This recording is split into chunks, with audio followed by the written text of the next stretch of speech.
High বন্ধুরা, তো চলো দুপুরে খাওয়া দাওয়া নিয়ে চলে এসেছি। কী রান্না করেছি দেখো। এখানে ভাত করেছি, এখানে দেখো ছাঁচ কুমড়ো সব চচ্চড়ি করেছি। এখানে আমের চাটনি ছিল কালকে, আর এখানে দেখো পাবদা মাছের ঝাল করেছি ছেলের জন্য 2 পিস, কালো জিরে ফোড়ন দিয়ে।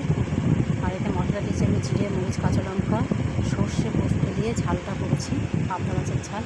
আর এখানে দেখো আমাদের জন্য ইলিশ মাছের ঝাল, কারণ ছেলে ইলিশ মাছ খায় না বন্ধুরা, তার জন্য আমাদের জন্য ইলিশ মাছের ঝাল করেছি। একই মশলা দিয়েছি, একই মশলা দিয়ে কালো জিরে ফোড়ন দিয়ে আমি ঝাল করেছি। ওটা পোস্ত দিয়েছি, সর্ষেও দিয়েছি, কম দিয়েছি সর্ষেটা বন্ধুরা, অম্বল হয় তো তাই জন্য পোস্তটা বেশি দিয়েছি আর সর্ষেটা কম দিয়েছি। তো আজকে দুপুরের মেনু এই। তোমাদের ভালো লাগলে অবশ্যই লাইক করো, কমেন্ট করো, সাথে থেকো, পাশে থেকো।